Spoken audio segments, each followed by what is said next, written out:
Hypothesis क्या है? इस चीज को जानने से पहले हम अपने डेली लाइफ को समझने की कोशिश करेंगे कि डेली लाइफ में हम इसका यूज किस तरह से करते हैं। अगर ये क्वेश्चन अराइज होता है कि कोई आप डेली लाइफ से अगर हाइपोथेसिस को समझाइए, तो फिर इसको हम लोग बताएंगे। मान लीजिए कि WXYZ कोई भी फ्रेंड्स हैं और वो डिसाइड करते हैं कि मूवी देखने जाएंगे हैरी पॉटर। तो अब डब्लू ने एक क्वेश्चन अराइज किया कि हैरी पॉटर कैसी मूवी है, तो ये प्रॉब्लम हुआ।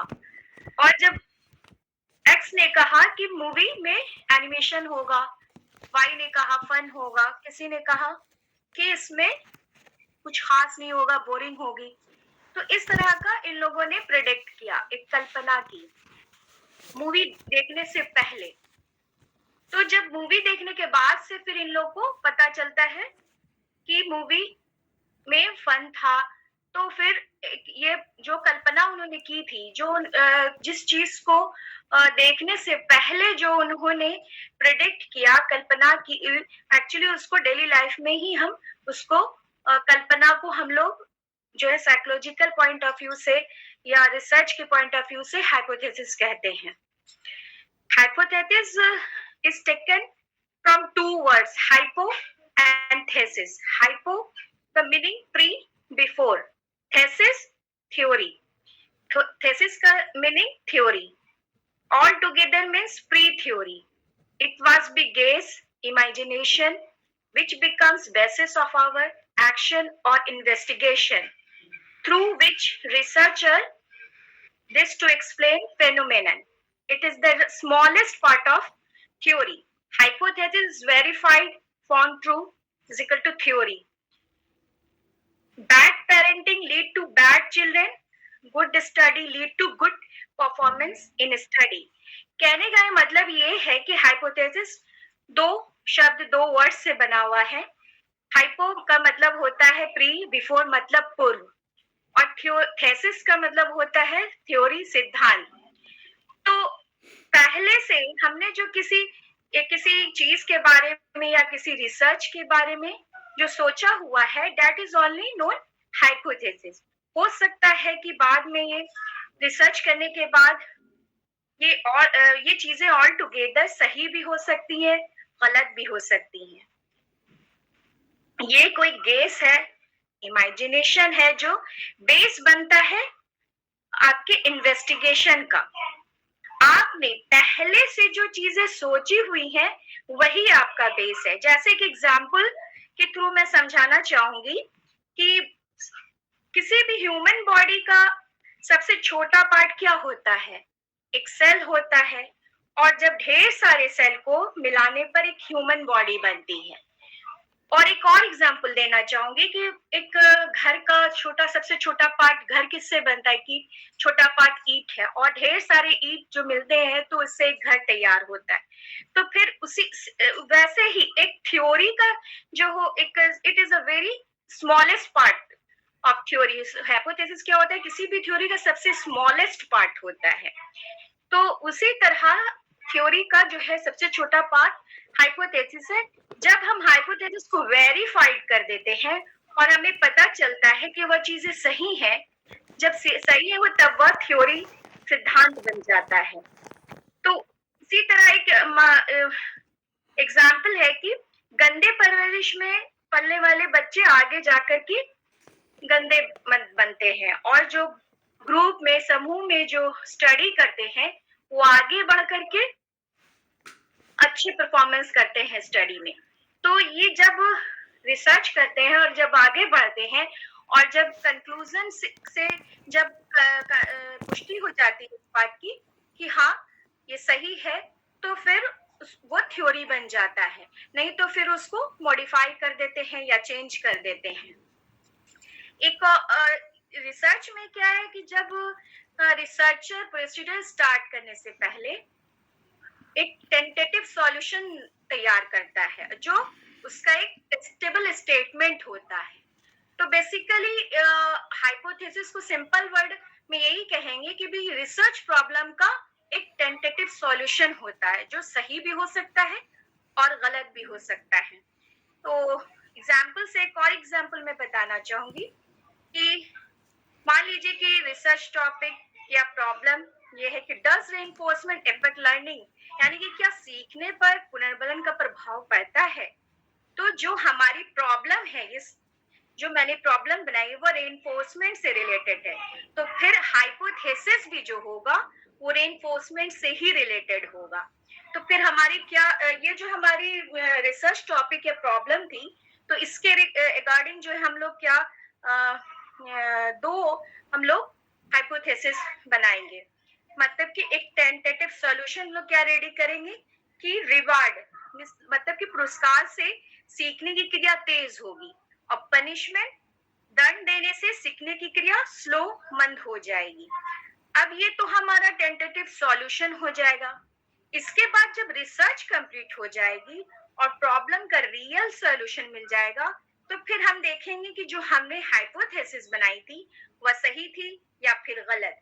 जब निष्कर्ष कंक्लूजन प्राप्त हो जाते हैं और इस बात की पुष्टि हो जाती है कि हाइपोथेसिस या गलत है तो या सही है, तो फिर क्या करते हैं हम लोग उसको चेंज कर देते हैं, मॉडिफाई कर देते हैं।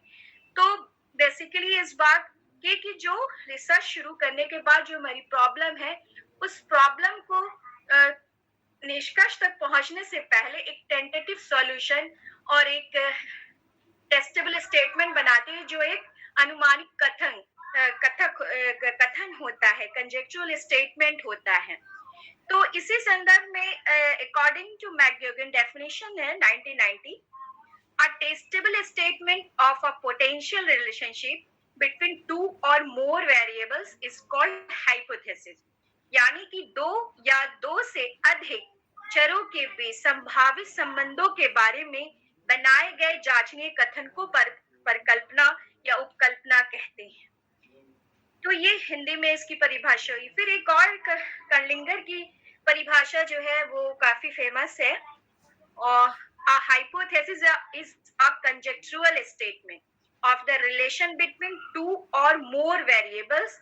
Hypotheses are always declarative sentence form and they relate either generally or specifically variable to variable. कर्लिंगर 1986।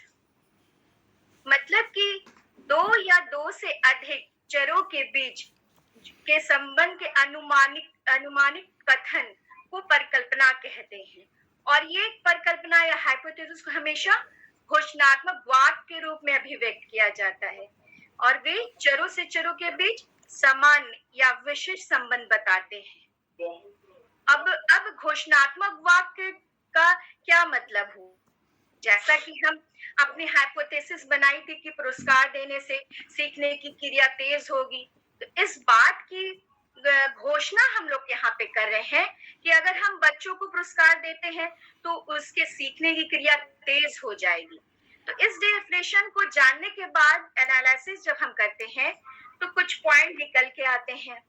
तो ये पॉइंट है यहाँ पर कि हाइपोथेसिस में दो या दो से अधिक चरों के बीच संबंध बताया जाता है, और हमने जो हाइपोथेसिस बनाया था कि पुरस्कार देने से सीखने की क्रिया तेज होती है, तो ये हमारी हाइपोथेसिस है। और इसमें जो पहला वेरिएबल पुरस्कार है और दूसरा सीखना, तो हम यहाँ पे क्या कर रहे हैं, दो चरों के बीच संबंध बना रहे हैं। दूसरा पॉइंट ये है, एनालिसिस करने से पता चलता बात निकल के आती है। दूसरा पॉइंट है कि हाइपोथेसिस या परिकल्पना चरों के बीच एक जांचनीय कथन के रूप में अभिव्यक्त की जाती है, मतलब कि टेस्टेबल स्टेटमेंट के रूप में अभिव्यक्त किया जाता है। हाइपोथेसिस में दो या दो से अधिक चर होते हैं जिन्हें मापा जा सकता है। जैसे हमने ऊपर जो उदाहरण दिया कि पुरस्कार और सीखना दोनों चरों को आसानी से मापा जा सकता है। ये जो पुरस्कार है और सीखना है, ये ऐसे वेरिएबल्स हैं कि इनको आसानी से मापा जा सकता है। और लास्ट पॉइंट ये है, हाइपोथेसिस द्वारा चरों के बीच सामान्य एवं विशिष्ट संबंधों की अभिव्यक्ति की जाती है, यानी कि जो ये सामान्य, जनरल और विशिष्ट, स्पेसिफिक कैसा भी होगा लेकिन उसमें रिलेशन होगा। मेन चीज ये पॉइंट निकल करके आती है बात कि इसमें रिलेशन होगा। तो ये हाइपोथेसिस क्या है इसको हम लोग समझा, उसके बाद से हम लोगों ने इसकी परिभाषा, मेन जो परिभाषा थी उस चीज को समझा। तो अब थोड़ा सा पॉइंट में मैं कैरेक्टरिस्टिक्स में बताना चाहूंगी कि इसके क्या क्या कैरेक्टरिस्टिक्स हैं, कैरेक्टरिस्टिक्स ऑफ अ साइंटिफिक और गुड हाइपोथेसिस। तो पहला पॉइंट है the hypothesis should be a conjectural statement, मतलब कि अनुमानिक कथन के रूप में हमेशा ये रहती है। और दूसरा है the hypothesis should be a positive statement, मतलब हमेशा सकारात्मक स्टेटमेंट मतलब कथन के रूप में होती है। जो नेगेटिव होती वो मतलब कि एक अच्छी हाइपोथेसिस नहीं मानी जाती है। थर्ड पॉइंट है the hypothesis should be related to problem, ये हाइपोथेसिस ऐसी होनी चाहिए जो अपनी प्रॉब्लम से हमेशा रिलेटेड हो। ऐसा नहीं हो कि प्रॉब्लम कुछ और है और हम हाइपोथेसिस कुछ और बना रहे हैं। जैसे कि फॉर एग्जांपल मान लेते हैं कि धूम्रपान करने से कैंसर होता है, मगर हम अपना हाइपोथेसिस बनाते हैं कि जो है धूम्रपान किस कारण होता है। तो इस तरह से जो है वो अपने प्रॉब्लम से हमेशा रिलेटेड होना चाहिए।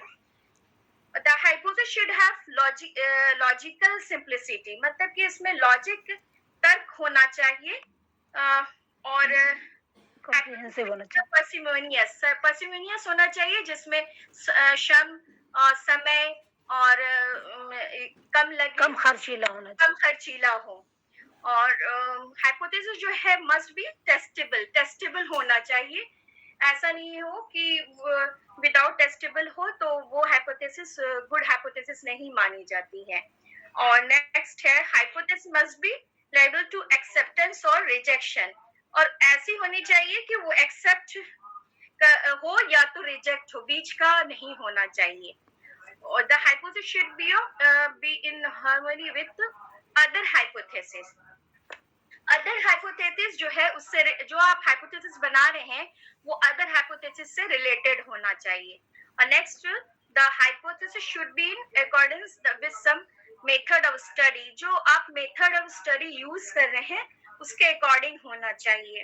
और जो लास्ट है the hypothesis should be related to some theory, मतलब कि जो थ्योरी पहले जो बन चुकी है और हाइपोथेसिस आप बना रहे हैं तो उस थ्योरी से रिलेटेड होना चाहिए, उससे अलग नहीं होना चाहिए। तो ये मैंने पॉइंट में बताया है शॉर्ट में ये कैरेक्टरिस्टिक्स। अब मैं टाइप्स में बताना चाहूंगी। टाइप्स में जो है मेन 3 क्लासिफिकेशन है। तो पहला क्लासिफिकेशन जो है मैकग्यूगन 1998 का है, जिसमें विशिष्ट संबंधों के आधार पर बताया गया है, तो स्पेसिफिक रिलेशन के बेस पर है। तो फर्स्ट है बताया गया उसमें universal hypothesis. Universal hypothesis means कि सार्वजनिक परिकल्पना। तो ये एक ऐसी मतलब कि एक ऐसा हाइपोथेसिस होता है जिसका संबंध का उल्लेख किया जाता है जो सभी चरों के लिए, मतलब कि सभी वेरिएबल्स के लिए, सभी प्लेस और सभी टाइम पर लागू होता है। जैसे एग्जांपल पे ले सकते हैं न्यूटन लॉ, ग्रेविटी हाइपोथेसिस, इसको ले सकते हैं। और इसकी जो लिमिट है ना, लिमिट क्वांटिटी में ही यूनिवर्सल हाइपोथेसिस का उल्लेख मिलता है, मतलब कि बहुत ज्यादा एक्सप्लेन किया हुआ नहीं मिलता है। और साइंटिफिक ये ज्यादा होता है और प्रेडिक्टिव वैल्यू भी ज्यादा होता है और ये अधिक व्यापक और विस्तृत होता है। ये शॉर्ट में है यूनिवर्सल हाइपोथेसिस के बारे में। और कैरेक्टरिस्टिक्स ऑफ कर्लिंगर नहीं, उसके बाद नेक्स्ट है एक्सिस्टेंशियल हाइपोथेसिस, अस्तित्व परक परिकल्पना।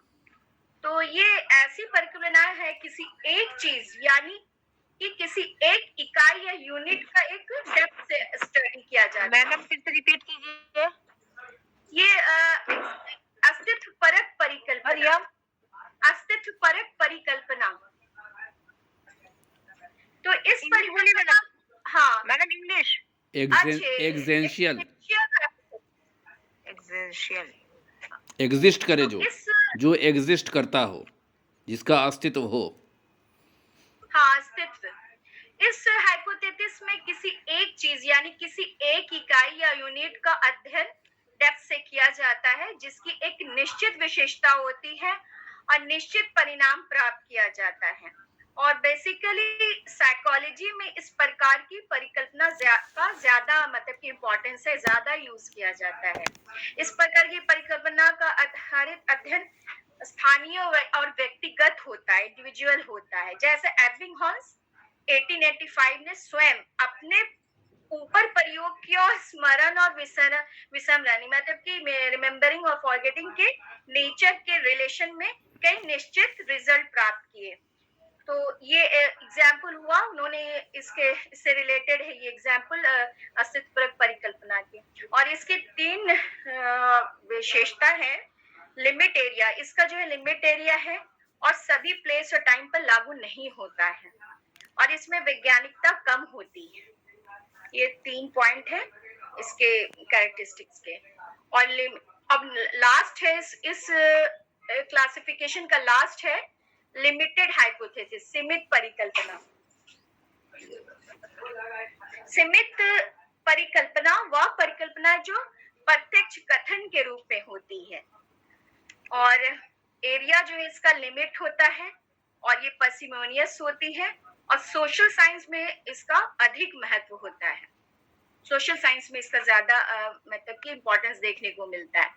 अब जो नेक्स्ट क्लासिफिकेशन है वो कर्लिंगर 2002 का है, 2002।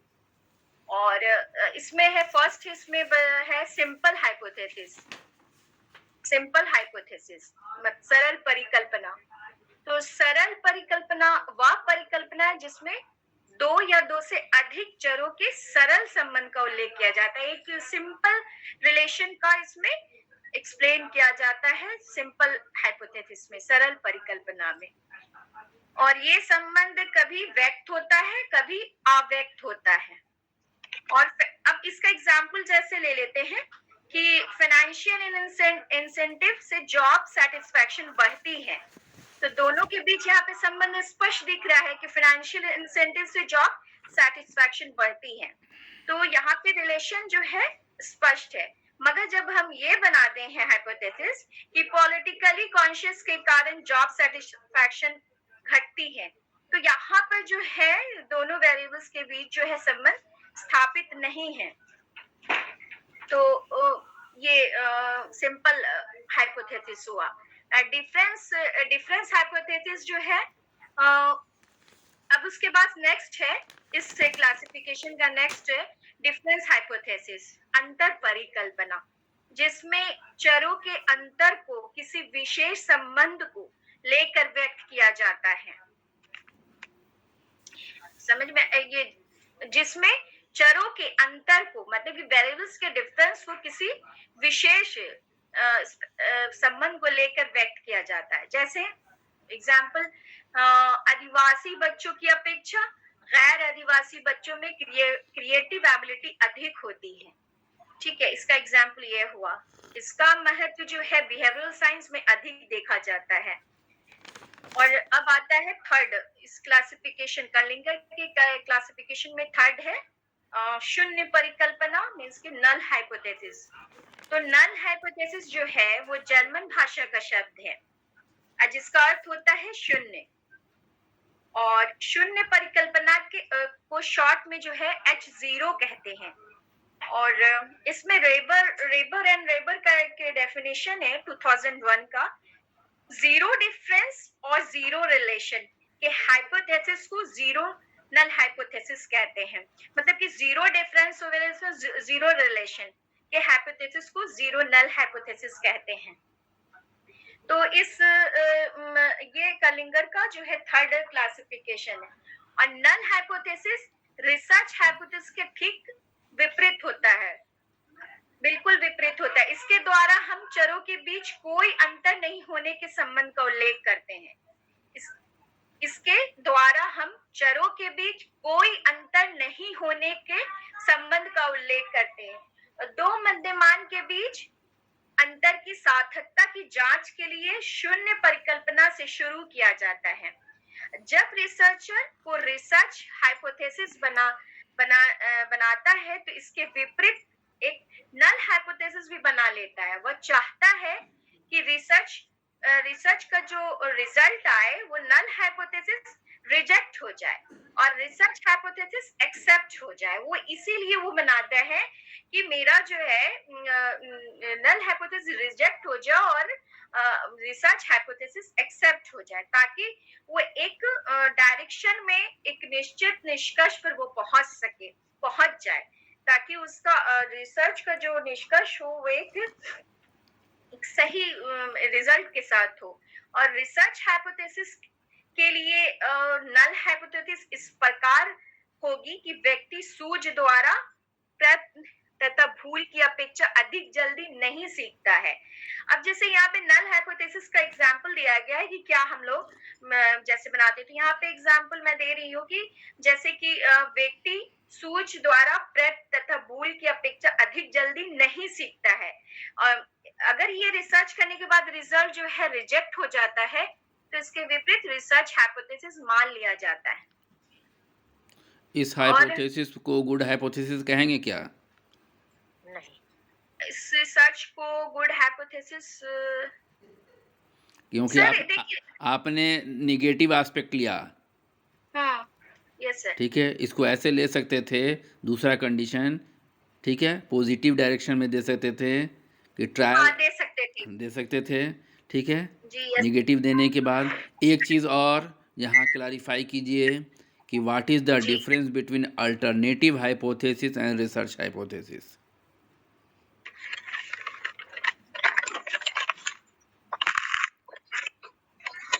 H1 या H1 जो H1 अल्टरनेटिव हाइपोथेसिस है सर। हाँ, वही तो पूछा कि what is the difference between alternative hypothesis and research hypothesis. ये एक उसका रिसर्च हाइपोथेसिस के ऑपरेशनल स्टेटमेंट को ही अल्टरनेटिव हाइपोथेसिस कहते हैं। तो दोनों सेम हुआ?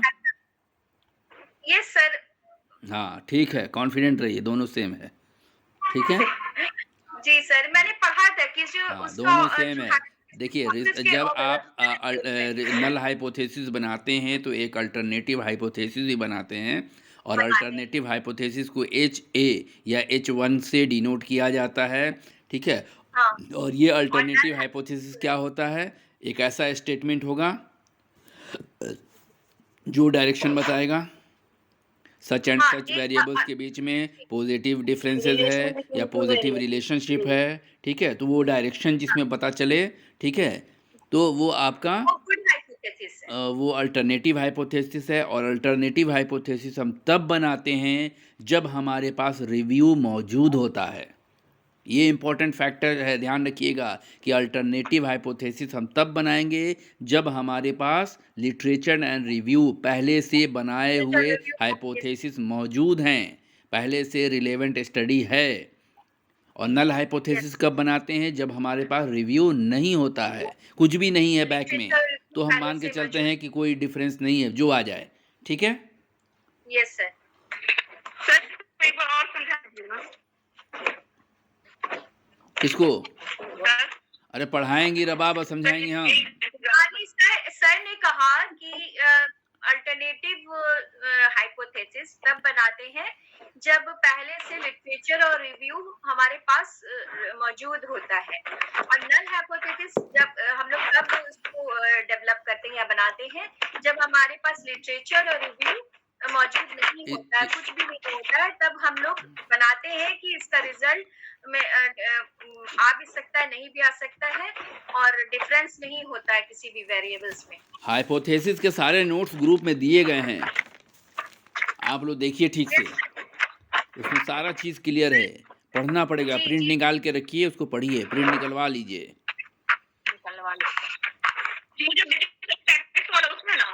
हाँ हाँ, पिछला लास्ट नोट तो वही भेजा था, 18-19 पेज का। हाँ स्टैट वाला, हाँ स्टैट वाला उसी में है। हाँ प्रिंट निकालिएगा तो दिखेगा, बहुत सारी चीज दिखेगी और बहुत अच्छे से लिखा हुआ है वो। हाँ जी सर। सर, इसमें एक चीज ऐड करना था हाँ कि जब आप मैम ने टाइप्स ऑफ हाइपोथेसिस बताया अभी, तो उसमें बेसिकली 3 पॉइंट्स हैं। जैसा कि उन्होंने पहला पॉइंट बताया कि basis of specific relation of variables, जिसमें कि यूनिवर्सल, एक्जिस्टेंशियल और लिमिटेड हाइपोथेसिस था। इसका दूसरा काइंड है basis of number of variables, जिसमें है सिंपल और डिफरेंस या कॉम्प्लेक्स वेरिएबल। और तीसरा है बेसिस ऑफ नल हाइपोथेसिस भी आएगा। नहीं, एक सेकेंड। और थर्ड है बेसिक ऑफ स्पेसिफिक पर्पस, जिसमें आएगा null hypothesis, casual, descriptive, research या स्टैटिस्टिकल, ये हाँ सारे हैं। हाँ, तीसरा तीन डिफरेंट क्लासिफिकेशंस किए गए हैं और तीनों में कुछ कुछ चीजें हैं। हाँ वो मैं बता रही हूँ। और ये नल हाइपोथेसिस मैं अभी कर रही थी। तो हाँ, लास्ट ये है कि नल हाइपोथेसिस को एक हाइपोथेटिकल मॉडल भी माना गया है। क्यों? उसका मतलब कि अस्तित्व और वास्तविक रूप तो होता नहीं है, इसीलिए इसको एक हाइपोथेटिकल मॉडल के रूप में इसका यूज किया जाता है। और दो मध्यमानों या प्रतिदर्शों में सैंपल के बीच में शून्य अंतर को बतलाती है। दो चरों के बीच शून्य संबंध बतलाती है और ये नॉन डायरेक्शनल होती है। ये जैसे भी सर बता रहे थे ना कि डायरेक्शनल एक गुड हाइपोथेसिस है, तो ये गुड हाइपोथेसिस नहीं हुई, नॉन डायरेक्शनल होती है। ये सही या गलत सिद्ध हो सकती है और इसका निर्णय, इसका निर्माण करना दूसरी मतलब कि हाइपोथेसिस के अकॉर्डिंग अपेक्षा सरल होता है, मतलब कि सिंपल होता है। इसका जो है, इसका डेवलप करना इसका इजी होता है। और अब आता है सब्सटेंशियल हाइपोथेसिस, तात्विक परिकल्पना। तो ये तात्विक सब्सटेंशियल हाइपोथेसिस मतलब सामान्य सतह की, मतलब कि नॉर्मल सतह की ये परिकल्पना है, जिसमें अनुमानात्मक कथन, मतलब कि कंजेक्चुअल स्टेटमेंट के रूप में दो या दो से अधिक वेरिएबल्स के बीच रिलेशन को व्यक्त किया जाता है। तो इसमें कर्लिंगर की एक परिभाषा है, definition of substantial hypothesis is the usual type of hypothesis in which a conjectural statement of the relation between two or more variable is expressed. ये कर्लिंगर के डेफिनेशन है। इसमें अब मैं नहीं जान रही हूँ सब्सटेंशियल हाइपोथेसिस। और नेक्स्ट है स्टैटिकल हाइपोथेसिस। ये भी कर्लिंगर के अकॉर्डिंग है, 2002। और statistical hypothesis is a conjectural statement in statistical terms of statistical relation deduct from the relation of the substantive hypothesis. मतलब कि संख्याकीय परिकल्पना से तात्पर्य वैसी परिकल्पना से होता है जिसमें स्टैटिकल पॉपुलेशन के बारे में विशेष संबंध की भी होती है तथा जिसे शोधकर्ता अपने प्राप्त आंकड़ों के आधार पर स्वीकृत या अस्वीकृत करता है। मतलब कि जो पॉपुलेशन से जो विशेष संबंध होता है और शोधकर्ता जो डाटा कलेक्ट करता है, तो वो आधार जो स्वीकृत भी कर सकता है और स्वीकृत भी करना चाहता है तो कर सकता है। स्टैटिकल पॉपुलेशन का तात्पर्य जो है यहाँ पे जानना होगा कि स्टैटिकल पॉपुलेशन क्या है। तो ये एक ऐसा पॉपुलेशन है जो व्यक्तियों को भी हो सकती है या कुछ चीजों की भी हो सकती है। पॉपुलेशन ऐसा नहीं है कि सिर्फ किसी पर्सन ही की हो सकती है, किसी भी चीज का भी पॉपुलेशन हम लोग ले सकते हैं। और इसकी विशेषता ये है कि इसमें व्यक्तियों या चीजों के बारे में किए गए ऑब्जर्वेशन को कुछ न्यूमेरिकल क्वांटिटीज में बदल दिया जाता है, तब उसके बारे में एक निर्णय लिया जाता है। ठीक है ना? कोई भी चीज हो या पर्सन हो, कोई भी हो, तो उसका ऑब्जर्वेशन करने के बाद उसका एक न्यूमेरिकल क्वांटिटीज, मतलब संख्याकीय जो संख्या है में बदल दिया जाता है और उसके बारे में एक कंक्लूजन या निर्णय लिया जाता है। और व्यवहारिक रूप से जो है रिसर्च हाइपोथेसिस, हाँ ये यहाँ तक खत्म हो गया, स्टैटिकल जो है हाइपोथेसिस है। तो उसके बाद से मैं डायरेक्शनल और नॉन डायरेक्शनल की बात करूंगी। मतलब कि जो व्यवहारिक रूप से जो है रिसर्च जो है दो प्रकार के होते हैं। जो ज्यादा यूज होते हैं वो डायरेक्शनल हाइपोथेसिस और नॉन हाइपोथेसिस। तो डायरेक्शनल हाइपोथेसिस को वन टेल हाइपोथेसिस, जैसे उस दिन सर ने समझाया था और मैम ने भी समझाया था, और टू टेल हाइपोथेसिस। बता दीजिए एक बार, वन टेल और टू टेल रिवीजन होता चले। वन टेल का मतलब और टू टेल का मतलब।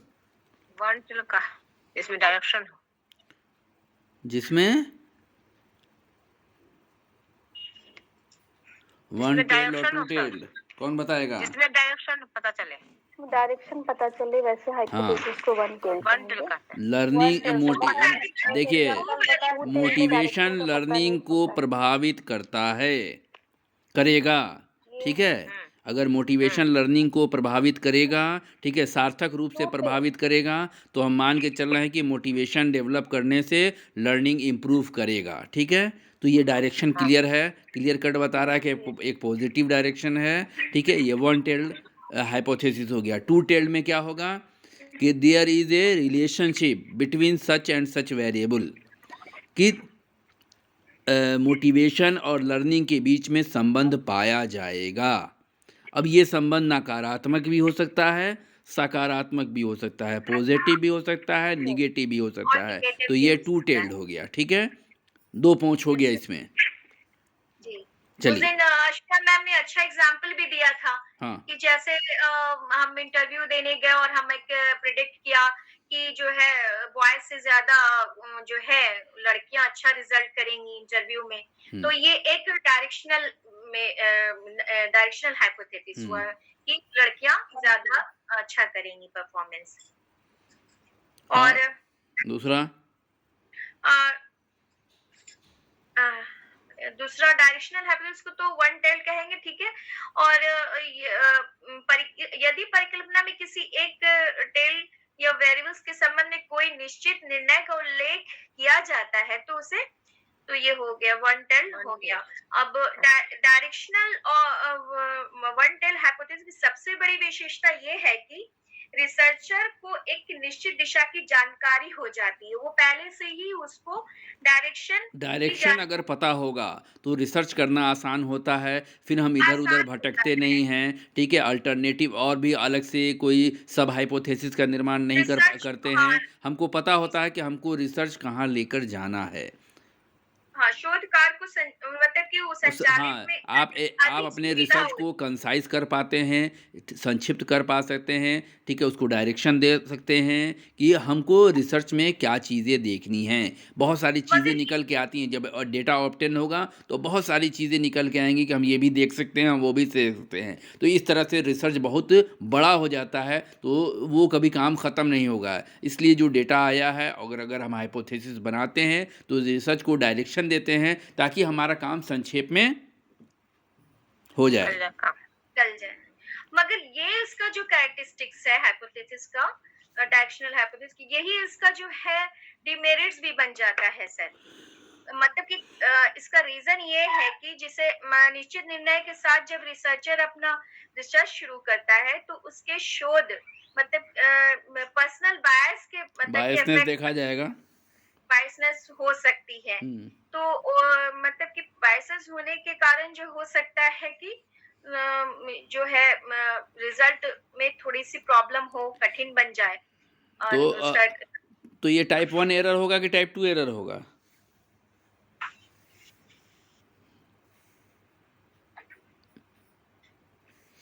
ये बताइए, ये टाइप 1 एरर होगा या टाइप 2 एरर होगा? ये जो पर्सनल बायस हो रहा है, ठीक है, ये क्या दिखाता है? Type 2 error sir. कैसे? जैसे कि हमने हाइपोथेसिस बनाया गलत, ठीक है, और उसको प्रूव भी कर दिया, क्योंकि हमको तो प्रूव करना है, क्योंकि हम बायस्ड हैं, तो हम बायस्ड हैं, ठीक है। तो बायसनेस में ज़्यादातर देखिएगा कि क्या नाम होगा, 2 टाइप एरर होगा, टाइप 2 एरर देखा जाएगा। तो ठीक है सर, टाइप 2 एरर होगा। ठीक है, समझ में आएगी बात? जी जी सर, कि हमने बनाया गलत और उसको प्रूव भी कर दिया। जी। Okay sir. अब नॉन डायरेक्शनल हाइपोथेसिस की बात कर लें, तो नॉन डायरेक्शनल हाइपोथेसिस उसे कहते हैं जिसमें हाइपोथेसिस की दिशा निर्धारित नहीं होती है, और यहाँ शोधकर्ता किसी एक वेरिएबल्स की दिशा में कोई अनुमानित कथन का उल्लेख नहीं करता है। जैसे मैंने पहले भी बताया था, जैसे कि पुरुषों तथा स्त्रियों के रूढ़िवाद में सार्थक अंतर पाया जाएगा, ये परिकल्पना वास्तव में नॉन डायरेक्शनल है, क्योंकि यहाँ ना तो पुरुषों की दिशा में है ना स्त्रियों की दिशा में कोई निर्णय लिया जा रहा है, ना कोई एक निर्णय जो होना चाहिए वो नहीं है यहाँ पर। तो इसीलिए इसे यहाँ पे टू टेल हाइपोथेसिस कहेंगे। और ये परिकल्पना के किसी भी एक टेल या छोर जिसको कहेंगे और चर की ओर निर्णय का उल्लेख नहीं किया जाता है। तो ऊपर जो एग्जाम्पल मैंने दिया कि पुरुषों के रूढ़िवाद इस संबंध में कोई निश्चित निर्णय का उल्लेख नहीं किया जाता है, तो ये एक तो ये एक एग्जाम्पल के तौर पे मैंने बताया था पहले भी कि यहाँ कोई भी डायरेक्शन नहीं दिख रहा है।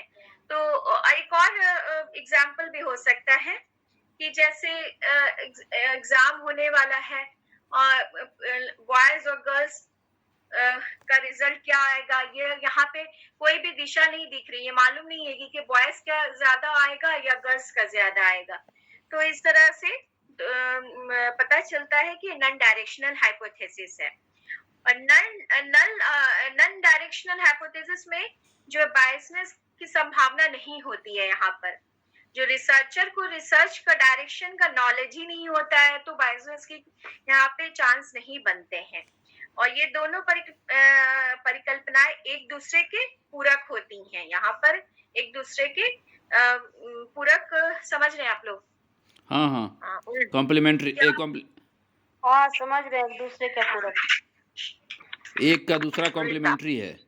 हाँ, और यहाँ रिसर्चर के लिए आवश्यक है कि शोध के दौरान दोनों तरह की परिकल्पनाओं का निर्माण करें, ताकि जो रिजल्ट हासिल हो अधिक से अधिक पक्षपात या बायस से रहित, मतलब कि नहीं हो सके। यहाँ पे ये रिसर्चर पूरी कोशिश करता है, क्योंकि उसको तो मालूम ही नहीं है आगे पे कि कौन सा डायरेक्शन है और संभावना कम रहती है। और अब अदर क्लासिफिकेशन आता है जिसमें कॉम्प्लेक्स हाइपोथेसिस। तो कॉम्प्लेक्स हाइपोथेसिस इस प्रकार की हाइपोथेसिस है जिसमें कई वेरिएबल्स के कॉम्प्लेक्स रिलेशन का उल्लेख किया जाता है, और इस हाइपोथेसिस का जो पर्पस होता है वो चरों के वेरिएबल्स के संबंधों का व्यापक तथा गहन अध्ययन करना होता है। इसका ये मेन पर्पस होता है कॉम्प्लेक्स हाइपोथेसिस का, जो कि वेरिएबल्स का व्यापक तथा गहन अध्ययन करना है, उनके रिलेशन का। जैसे कि जॉब सेटिस्फैक्शन पर केवल आर्थिक प्रोत्साहन के प्रभाव से संबंधित परिकल्पना बनाई जाए तो वह सरल परिकल्पना होगी, और इसके विपरीत अगर ये बनाते हैं कि जॉब सेटिस्फैक्शन पर कर्मचारी के व्यक्तिगत कारक, कार्य परिस्थिति कारक तथा प्रबंधक कारक सबों के प्रभाव से संबंधित परिकल्पना बनाई जाए तो ये जटिल कॉम्प्लेक्स हाइपोथेसिस होगी। ठीक है, क्लियर है ये? इसको रबाब, इसको आसान शब्द में बताइए, या किताबी लाइन था बिल्कुल आखिरी में, इसको इजी कीजिए। जैसे मेरा ही थीसिस आप ले सकते हैं। नहीं, आप बताइए कि जब हम जॉब सेटिस्फैक्शन से रिलेटेड हाइपोथेसिस बना रहे हैं, ठीक है, तो क्या करेंगे? जॉब सेटिस्फैक्शन का हम उसके सैलरी से अगर हम बना रहे हैं तो ये सिंपल हाइपोथेसिस होगा, ठीक है। और जॉब सेटिस्फैक्शन का वर्कलोड से बना दें, ठीक है, रिस्पॉन्सिबिलिटी से बना दें, ठीक है, ऑर्गेनाइजेशनल रोल से बना दें, या उसको और भी बहुत सारी चीज़ों से बना दें, ड्यूटी से बना दें, ठीक है, ओवर टाइम से रिलेट कर दें, ठीक है। तो ये सारी चीज़ें अगर ये 2-3 ले गए तो कॉम्प्लेक्स हो जाएगा, यही ना कहना चाह रही हैं? जी जी, यही है सर। तो आसान जब पढ़ाते वक्त आसान भाषा यूज़ कीजिए। किताबी भाषा तो सबके पास किताब है। जी सर, शुरू से बहुत अच्छा पढ़ाया आपने। लास्ट और लास्ट में सर है अल्टरनेटिव हाइपोथेसिस। तो हाँ, बोल लीजिए। हाँ, इस हाइपोथेसिस को एक्सपेरिमेंटल हाइपोथेसिस, जिसको H1 भी कहते हैं, ठीक है। ठीक है। और इस हाइपोथेसिस में दो ग्रुप या दो मध्यमानों में अंतर या संबंध का अनुमान लगाया जाता है। तो अंतर या संबंध का मतलब कि इसमें प्रिडिक्ट किया जाता, ये परिकल्पना बना। ये एक ऐसी परिकल्पना होगी जिसमें दो वेरिएबल्स के बीच में हम क्या करते हैं, संबंध होने की कल्पना करते हैं।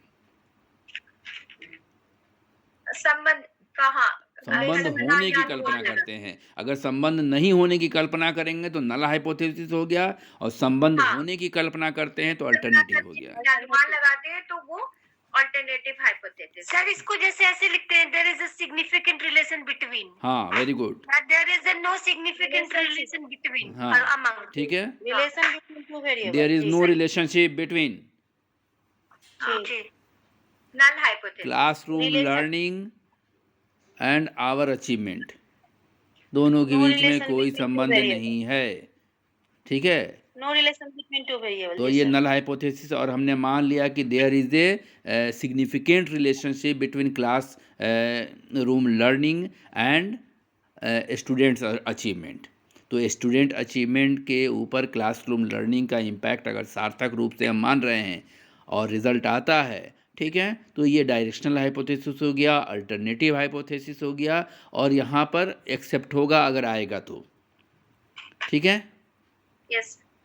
और ये क्लियर है कि जो मतलब कि जो हाइपोथेसिस है नल हाइपोथेसिस के ठीक विपरीत, क्योंकि शून्य परिकल्पना में दो चरों या समूह के बीच शून्य अंतर या संबंध की घोषणा की जाती है। बस सिंपल सा लाइन तो है रबाब कि एक में अंतर ना होने का एजम्पशंस है और दूसरे में अंतर होने का वही है सर, नो रिलेशन बिटवीन। एक में रिलेशन, एक में नो रिलेशन। नो रिलेशन बस। ये टू टाइप्स ऑफ अल्टरनेटिव या आप कहें एक्सपेरिमेंटल हाइपोथेसिस, तो इन दोनों के दो टाइप्स होते हैं, एक पॉजिटिव हाइपोथेसिस और नेगेटिव हाइपोथेसिस। पॉजिटिव हाइपोथेसिस में जो है डिक्लेयर किया जाता है किसी एक कसौटी पर कि जो है एक समूह जो है दूसरे समूह से जो है हाँ वो उससे बेहतर है, ये बताने की कोशिश करता है, यहाँ पे डिक्लेयर करता है। जैसे एक मान लीजिए कि आदिवासी बच्चों की अपेक्षा गैर आदिवासी बच्चे जो होते हैं वो ये बौद्धिक योग्यता में श्रेष्ठ होते हैं, मतलब कि उनकी जो ये बौद्धिक योग्यता होती है आदिवासी बच्चों की अपेक्षा गैर आदिवासी, मतलब कि जो आदिवासी नहीं होते हैं उनकी बौद्धिक योग्यता जो है ज्यादा बेहतर होती है और अच्छी होती है। और नेगेटिव हाइपोथेसिस ये जो है वह है कि किसी एक कसौटी पर किसी समूह को जो है इंफीरियर मतलब कि बताने की घोषणा की जाती है, डिक्लेयर किया जाता है। तो जैसे कि डिस एडवांटेज चिल्ड्रन में एडवांटेज चिल्ड्रन से एसोसिएटिव लर्निंग एबिलिटी कम पाई जाती है। तो यहाँ पे इस बात का बताया जा रहा है कि वो अरे उठो, सो जा रही हो। हेलो, हाँ हाँ ठीक है ठीक है, हम लोग नहीं सोए हैं, चलिए। हाँ,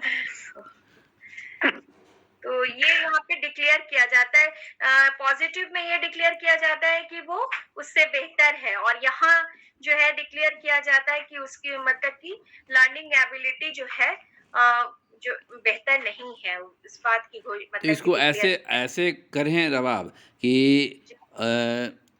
आदिवासी बच्चों का आर्चरी स्किल यानी तीर धनुष चलाने का जो स्किल होता है वो नॉन आदिवासी से बेहतर होगा। हाँ, ठीक है, ये भी हो सकता है। ये पॉजिटिव हो गया, ठीक है। हाँ, ये पॉजिटिव हो गया। और हम ये बना दें कि नॉन आदिवासी का, ठीक है, आर्चरी स्किल आदिवासियों की तुलना में निम्न होगा, नेगेटिव।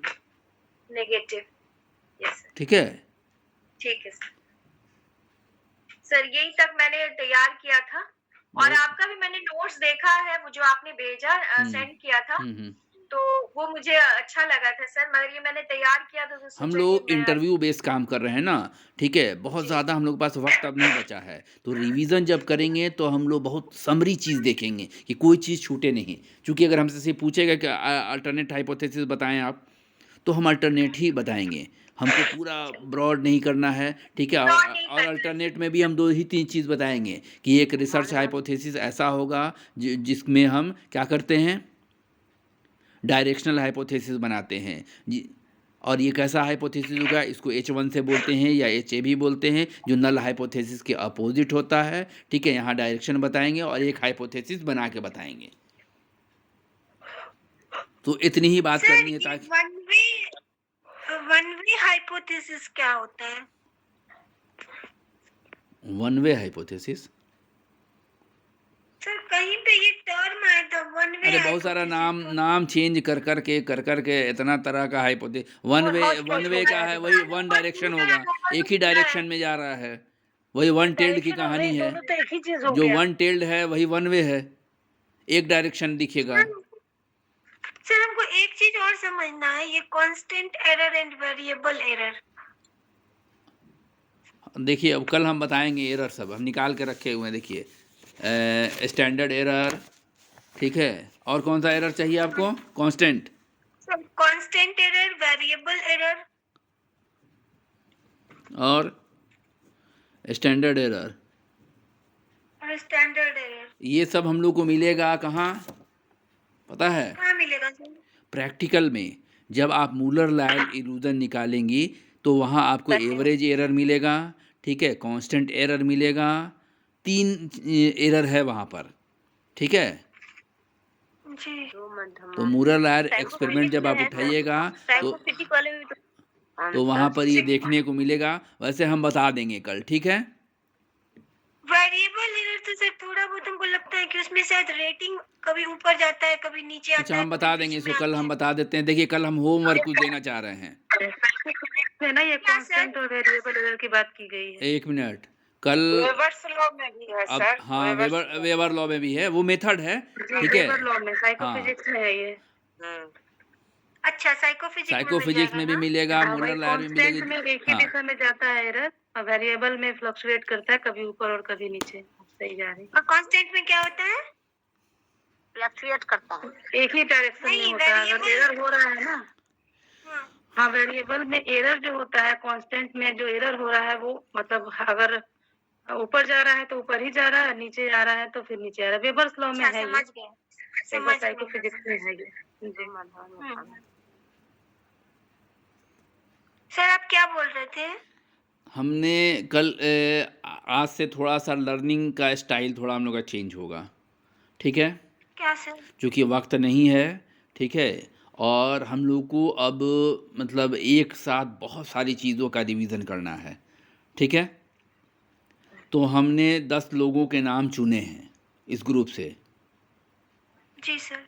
उनको हम टॉपिक्स दे देंगे, ठीक है? 3-3 टॉपिक देंगे और उनको 10 मिनट में वो 3 टॉपिक क्लियर करना है कि वो क्या है, ठीक है सर। है ना? ठीक है? आपको बिल्कुल बुलेट पॉइंट में तैयार करके लाना है और वो बोलना है। क्योंकि इसमें बहुत सारे लोग ग्रुप से भाग रहे हैं बोलने से। आज रिबाब ने पढ़ाया, हमको बहुत अच्छा लगा कि कोई उभर के आया सामने, ठीक है? तो हमने 10 लोगों को अभी नाम चुना है, जो लोग हमको पता है कि हाँ, ये कर बढ़िया सकते है हैं, सर। ठीक है? और उनको टॉपिक हम देंगे, रात में हम मैसेज हाँ, कर ठीक है। देंगे ग्रुप में कि कौन क्या करेगा, ठीक है? कल आप दिन में तैयार ठीक है सर, कीजिएगा, दे हम अपने दीजिएगा। लिए भी टॉपिक रखा है, ठीक है? तो इससे हम लोग को बहुत सारी चीज़ें बहुत कम टाइम में रिवीजन हो जाएंगी, ठीक है? अब एक आदमी का एफर्ट नहीं चलेगा, अब सिर्फ हम मेहनत करेंगे, ठीक है? तो उससे काम सबका नहीं चलना है, अब सबको मेहनत करना है, जी जी सर। ठीक है? और सबके मेहनत का फ़ायदा हम लेंगे। तो हम डायरेक्शन थोड़ा सा बदल रहे हैं टीचिंग का। ये बहुत बढ़िया है सर, ये पहले ही करना बहुत चाहिए अच्छा था। सर। नहीं अभी बहुत अच्छा देखिए ये सर। लास्ट मोमेंट में, अब आखिरी के 5 ओवर ही में ना छक्का मारा जाएगा। हाँ सर, ये बहुत बढ़िया आइडिया है, बहुत बढ़िया। तो मेरा काम है सर, टॉपिक बहुत अच्छा। सेलेक्ट करके सबके नाम के आगे दे देंगे ग्रुप में कि इनको ये चीज़ें पढ़ानी हैं, ठीक है? और आपका काम है कि 3 टॉपिक, जो 3 हम देंगे टॉपिक, उस पर आप काम करके आइए और आपको 10 मिनट से ज़्यादा टाइम नहीं देना है, ठीक है, 10-12 मिनट हो जाए कोई दिक्कत नहीं है, क्योंकि बाकी लोग जो हैं उनको भी सब 1 बाय 1 पढ़ाना है। और हम मॉनिटरिंग भी करेंगे कि कौन अच्छा पढ़ा रहा है। रबाब ने बहुत अच्छा पढ़ाया आज, ठीक है। आखिरी में जाके थोड़ा सा उनका जो किताबी लैंग्वेज था हमने हाँ सर, टोकना पड़ा हमको, ठीक है। तो जहाँ गलती होगी हम टोकेंगे, ठीक है। यस सर, उससे सीखने को भी तो मिलता उससे है सर आपको हमें। इम्प्रूवमेंट करने का मौका मिलेगा कि हम कहाँ गलती कर रहे हैं, ठीक है, क्या चीज़ हमको सुधारनी है, और वहाँ वो पढ़वाएगा ही आपसे, ठीक है। तो एक बोल्डनेस आ जाएगा कि ग्रुप में आप पढ़ाना शुरू कीजिएगा। किसी टॉपिक को 10 मिनट ही पढ़ाना है, ज़्यादा नहीं पढ़ाना है, ठीक है। और 10 मिनट में आपको 2-3 टॉपिक क्लियर कर लेना है, छोटे में, शॉर्ट में, ठीक है। आज फर्स्ट टाइम टॉपिक पढ़ाया सर। वैसे तो मैं टीचिंग लाइन से बहुत दिन से हूँ, मगर मतलब कि इसमें इस नहीं हूँ प्लेटफॉर्म मैं। पे हाँ, इस प्लेटफॉर्म पे नहीं थी मैं। टीचिंग लाइन से तो बहुत स्कूल में भी पढ़ाया, अपना कोचिंग भी मैं चलाती थी, बच्चों को पढ़ाती थी सर, और बड़ों को नहीं पढ़ाया। हाँ, तो ठीक है, शुरुआत हुई ना। हाँ देखिए, नाम हम बताते हैं, बबीता हैं। जी सर। हाँ, बबीता आपका नाम है। टॉपिक हम दे देंगे। रबाब का नाम है, रंजीता का नाम है। रंजीता, ठीक है। ठीक है। मोनी, हाँ सर। अर्चना, जी सर। अर्चना, जी सर। ठीक है। अर्चना के बाद दीपिका, नमिता, अरे यस बोलते चलिए, जी सर। यस हाँ सर। संगीता, जी सर। विकास, सुम्बुल, तस्लीम तस्लीम। सुम्बुल,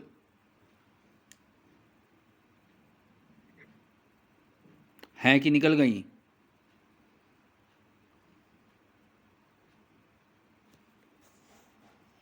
मैम हैं? सिंबल है ग्रुप में। सुम्बुल, आप नाम दे दीजिएगा सर। है तो सर। सुम्बुल, आवाज़ आ रही है हम लोगों की? तन्या। हमको लगता है कि सुम्बुल बोलेंगे नहीं, किसी और को ले लेते हैं। नहीं सर, उनको दीजिए ना, वो तो बहुत सुम्बुल अच्छा आज तक मतलब बोलती ही उनका। नहीं है, आज तक इन्होंने यस नो कुछ नहीं बोला। नहीं सर, इंटरव्यू स्टार्टिंग में देती थी जब क्लास शुरू हुआ था ना, तो उस समय 2021 में दे रही थी, और अच्छा है उनका, बहुत अच्छा। हम जान रहे हैं, टीचर हैं, पढ़ाती हैं बीएड कॉलेज में, और कभी पढ़ाने नहीं आ रही हैं। देखिए, रिप्लाई भी नहीं आ रहा है, तो क्या करें हम। विकास सर, विकास सर, अभी भी कहीं लगा के ऑन ऑन करके गायब है। ये तो दिक्कत है, सबको मैसेज नहीं मिल पाता है। सर मैं भी पढ़ाऊंगी। हैं? क्या तहसीन? चलिए, जी सर। सुम्बुल का नाम काट के तहसीन का नाम डाल देते हैं। जी सर। एक और बच गया ना सर। विकास सर हैं? विकास सर को बोल देंगे, ठीक है। अब आप इसी से देख लीजिए अनुमान कि परफॉर्मेंस किनका ज़्यादा अच्छा होगा। 10 लोगों में एक नाम तो लड़के का आया। अब आप सोच लीजिए कि सर है लेकिन हैं। सर हम तो ये देख रहे हैं कि हमारे लीडर कौन है। अरे लीडर का क्या है, लीडर खड़ा रह के बांसुरी बजाता रह जाएगा। नहीं सर, नीरू के- रिप्रेजेंटेटिव इतना अच्छा हो तो फिर। तो हम टॉपिक से रात में मैसेज कर देंगे ग्रुप में, ठीक है। नाम और नाम के आगे टॉपिक आप लोग कल अपना दिन में तैयार कीजिएगा। उसके बारे में एक अच्छा सा समझिए कि प्रेजेंटेशन है आपको, ठीक है। अपना टाइम ऑर्गेनाइजेशन है। ओबी जो है ना, हाँ, वो भी हमारा स्पेशल पेपर था। तो ऑर्गेनाइजेशनल आपको वो भी दे दें, है ना बबीता? जी। ठीक है, वेरी गुड। किसी को और कुछ कहना है तो बोल दे। सर मुझे मेमोरी दे दीजिए। कौन नाम बताइए? संगीता। संगीता पढ़ाएंगी मेमोरी। सर क्लिनिकल का कोई दे दीजिए। किसको? रंजीता? सर रंजीता को। क्लिनिकल, हाँ। ठीक है। मोनी को दे दे कुछ अपने हिसाब से, कुछ दे दीजिए सर। जो पढ़ाना है वो जो जानते हैं वो नहीं पढ़ाना है, जो सर नहीं। आप भी कोई भी टॉपिक दे ठीक है, दीजिए। हम रोज टॉपिक देंगे, हम रोज टॉपिक खोज खोज के लाएंगे, ताकि ठीक एक है सर, साथ ठीक। कम से कम अगर 10 या 30 क्वेश्चन हम लोग के एक साथ एक दिन में कवर होंगे। ठीक है सर। समझ में आ रही बात? ऐसे तो हम लोग ठीक है जैसे सर। हाइपोथेसिस कवर किया तो हाइपोथेसिस ही रहा, ठीक है, लेकिन ये एक साथ हम लोग का 30 से 50 क्वेश्चन के बीच में कवर होगा। सर इसको नटशेल में तैयार करना है ना? हाँ हाँ, नटशेल तैयार करना है, ठीक है। और वो जब हम लोग डिस्कशन करेंगे ना तो उसमें अपने आप सारा चीज़ आ जाएगा, ठीक है। हाँ सर, हाँ बुलेट पॉइंट निकालना है। हाँ, और थोड़ा ठीक है सर, टाइम तो हम आप पहले अपने कर लें, हिसाब से टॉपिक थोड़ा दे सा दीजिए टाइम जो हम भी लोग आप- 9 बजे कर लें, कोई दिक्कत? नहीं सर, नहीं कोई सर, दिक्कत कोई नहीं। दिक्कत क्योंकि अब टाइम थोड़ा सा Yes, sir, बढ़ाना 9 पड़ेगा, बजे, 9 बजे हम हाँ, लोग कर लेते हैं, 9 ठीक है। बजे का ही टाइम ठीक है सर। हाँ, 9 बजे कर लेते हैं, चूँकि 2 घंटा कम से कम हम लोग को चाहिए इसमें। जी सर। चलिए, कल 9 बजे हम लोग मिलते हैं, रात में हम आपका टॉपिक भेज देते हैं सबको, ठीक है। ओके ठीक सर। है सर। चलिए, good night sir. Good night. और सैटरडे संडे शायद इंटरव्यू जो लोग के हिंदी के थे उनका चलेगा, राज सर भेजेंगे लिंक, ठीक है, वो देखिएगा ज़रूर, और उसको उससे आइडिया बहुत सारा मिलेगा, ठीक है, ठीक है सर। ठीक है। तो फिर ग्रुप में सर इंटरव्यू वैसे वाला भी start विकास से करवा डरा दीजिए। दिए हैं कि कल ही लिस्ट आ रहा है। रात भर तो नींद नहीं आएगी सर अब। मौत का एक दिन वो दिन स्टार्ट करवा दीजिए सर, हैं? इंटरव्यू स्टार्ट करवा दीजिए सर ग्रुप में। हाँ, इंटरव्यू कराएंगे थोड़ा सा बीच बीच में, हम्म, है ना, हर 2-3 दिन के बीच में एक इंटरव्यू करवाएंगे, ठीक है। तो आप खुद ही स्टार्ट हो जाइएगा इंटरव्यू में, चिंता मत कीजिए, कल ही लिस्ट आ रहा है तो। उसके बाद से तो हम लोग सारे लोग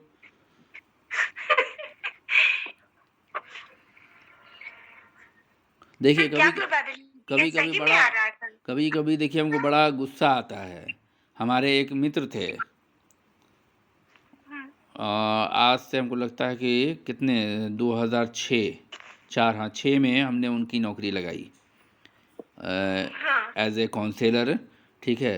वो नौकरी में चले गए, जब भी उनको ज़रूरत होता है फ़ोन करते हैं, ऐसे कोई बस सिंपली जान पहचान थी, मदद कर दिया, ठीक है।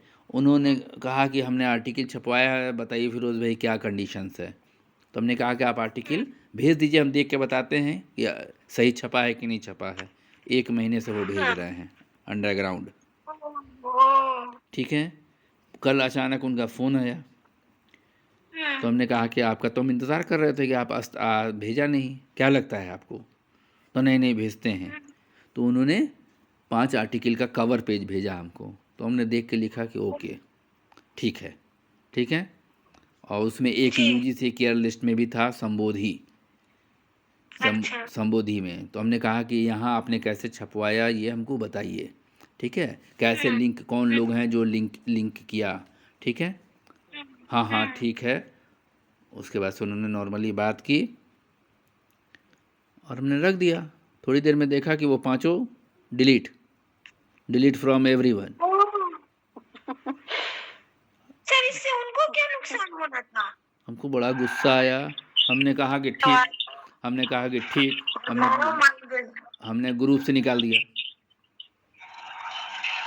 इसी ग्रुप पे थे सर? हाँ, इसी ग्रुप में थे। हाँ, 2 हमने निकले हैं सर, 2 हाँ, लेफ्ट हुए हैं तो सर। हमने ग्रुप से निकाल दिया। तो उनका मैसेज आया कि हमको ग्रुप से क्यों निकाल दिया।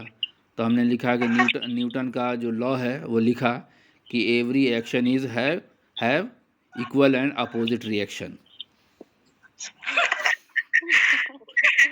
तो क्या यूजीसी के लिस्ट में डलवाना है क्या आर्टिकल? हाँ केयरलेस है मेरा कोई, एक सर छपा है शोध संचार में। तो हमको ज़रा सा बताना ज़रा सा, ठीक है। सर बिल्कुल शोध संचार में गया, मेरा एक पब्लिश भी हुआ। कितना पैसा लगा उसमें? सर ये तो रहमान सर से पूछना पड़ेगा। थोड़ा सा पूछ लो, है ना। तो हम आर्टिकल लिखते हैं तो भेजेंगे, ठीक है ना। सर अभी वो जो एसएम कॉलेज में हो रहा है ना सेमिनार, हाँ उसका ब्राउज़र भेजा था, उसके लिए एब्स्ट्रैक्ट भेजे थे हम परसों। हाँ, तो वो एक्सेप्ट हो गया है। चलो। वो पेलग्रिज्म टेस्ट के लिए गया था तो वो एक्सेप्ट हो गया।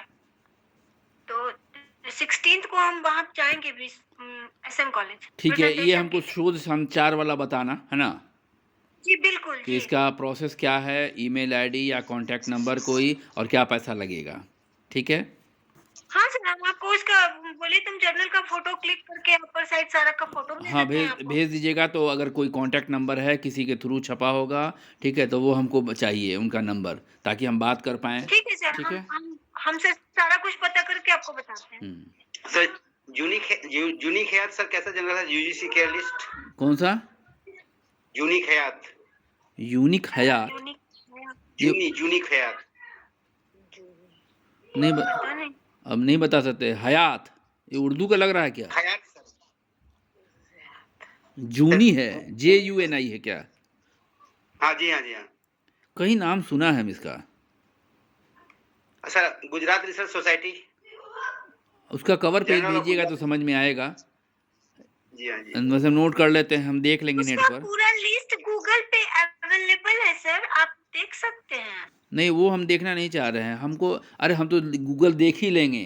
कॉन्टैक्ट नंबर चाहिए, उनसे बात हो जाए कि भाई आपके यहाँ छपेगा। ये तो पब्लिकेशन का पैसा लेता है लो। क्या पैसा है, क्या क्राइटेरिया है उनका, पेपर का, कौन से फॉन्ट में चाहिए, कितने इसमें चाहिए, बहुत सारा उन लोग का नखड़ा है। सर कोई नहीं, इसके बारे में हम आपको भेज देंगे सब। हाँ, वो डिटेल्स हमको चाहिए।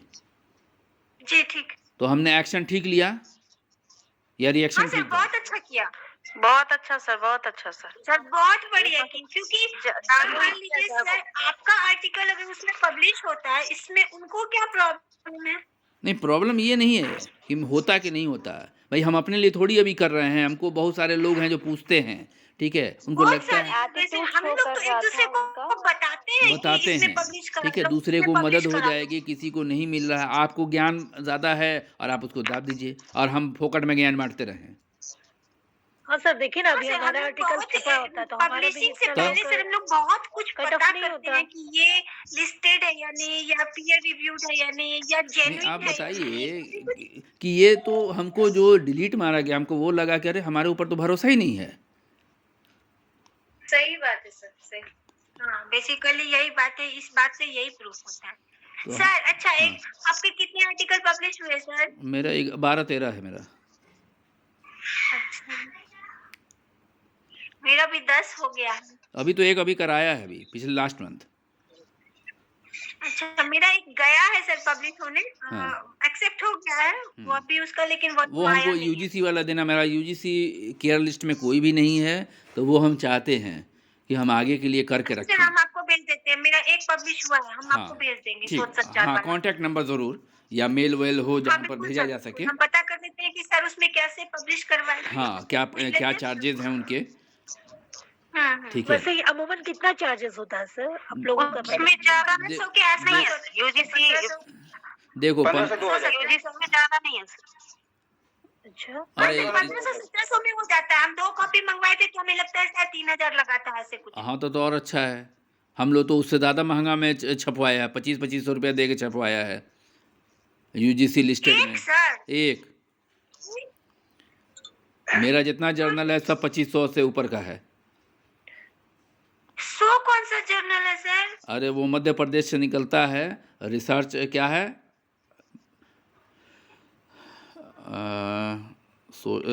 सोशल एंड लाइफ साइंस है ना, research journal of social and life science.